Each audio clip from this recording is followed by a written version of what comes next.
to get now, some of those issues. privatized agencies which you mentioned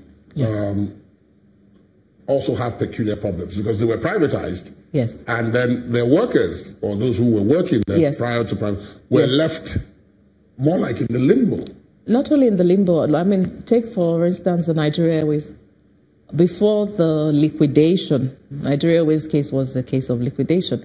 Before the liquidation, they had due pensioners. That's those who had retired. And who were already on the pension payroll. Then you also have the disengaged staff. So as a result of the liquidation. Precisely. So these are issues we will have to look into to work out the competition of their payments, because the same issue has thrown up its head as well with NITEL and MTEL.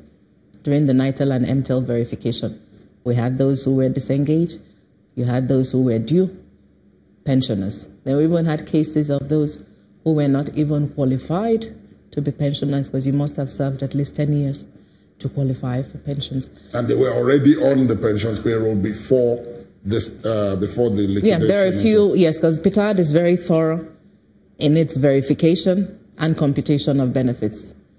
So we find a lot of these discrepancies. So sometimes this is what takes us time before we can payroll.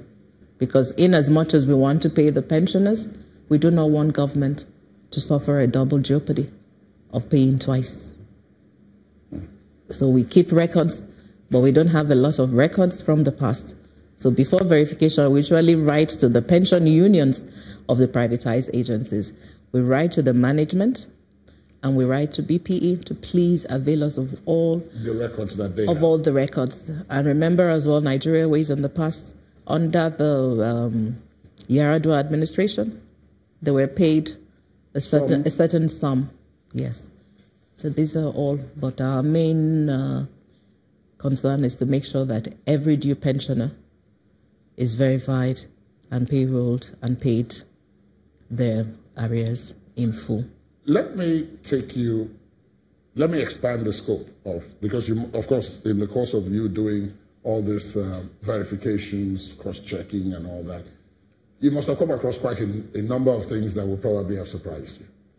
But in terms of the larger battle against corrupt practices and corruption, how do you see it playing out? Are you pleased with the progress? Do you think there is progress? And what could be done better or to make it more effective? You mentioned the TSA. Many people would identify that as one of the methods of fighting corruption, because prior to the TSA, there were so many accounts. There are so many accounts that, I mean, most heads of parastatals probably didn't know the number of accounts maintained by their agencies. By their agencies, yes. Then not only that as well, the GIFMIS payment platform system, that helps as well, because we upload the payments online and you can actually see your balances when you go through that as well. Then also, let me talk in respect of Pt.3. Like when I came in October of 2016, I actually set up an anti-corruption transparency unit in collaboration with ICPC. Because not only are the pension, is corruption in pension administration from the inside, it's also from the outside. Because we find pensioners who falsify documents, very good forgeries, like first letters of appointment, gazettes and all that, and now present at verification. Our staff don't have the expertise, they don't have the forensic knowledge to know forged documents. So we're now training our staff in all that to be able to identify that as well. Then we also have cases of pension fraudsters who call our pensioners, giving them their full details and asking them to pay some money to process their pensions. So we've actually gone on a media drive, letting our pensioners know that Pt.3 will never request for money from you to process your pensions. And we've also gone after these fraudsters because we found out that one or two of them are from within. Yes, because we have, we inherited payrolls from the old office of the head of service when they were handling pensions. So some of these people have these details. Then we also have federal auditors who are within Pt.3 who have to audit what we do. We've actually had one arrested by EFCC, the case of calling our pensioners and giving them their full details to ask them to make some payment. To make some payments in. So we're actually going after all of them, and we're still investigating others who are still within the system in Pt.3, and anyone we find, we'll make sure the full force of the law goes after them. Now, I guess I can now move you on to more general issues now. National politics. 2019 is around the corner. You are taking a sabbatical, as you, from politics, even though you've pointed out that does one ever actually leave politics. What do you make of what's coming? How have you seen it unfold since the start of the year?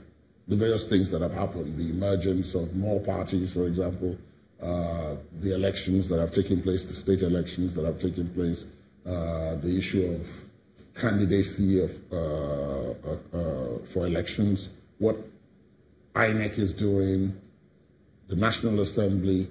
In other words, maybe the way to put it to you first is to ask, do you think the democracy is deepening? Is it becoming better as we go on, or are there still hiccups? Democracy is deepening every day. But for us to get it better, we need to educate our electorate. How do you mean? For them to understand their rights and hold their representatives accountable, because it's their votes that got the representatives there. How many of our representatives actually go home and have consultative or town hall meetings with their constituents for them to be able to tell them what they're doing wrong or what they need done as well? You shouldn't be seeing your constituents once every 4 years. That is why the issue of money politics comes in. Because they're like, okay, we're just going to see you the next 4 years. Let's make what we can now. That is the sad reality. That's the sad reality of it. Now, it's good you mentioned money politics. That seems to not be going anywhere. Yeah, it boils down to educating the electorate as well, civic education, educating them. You think that will work?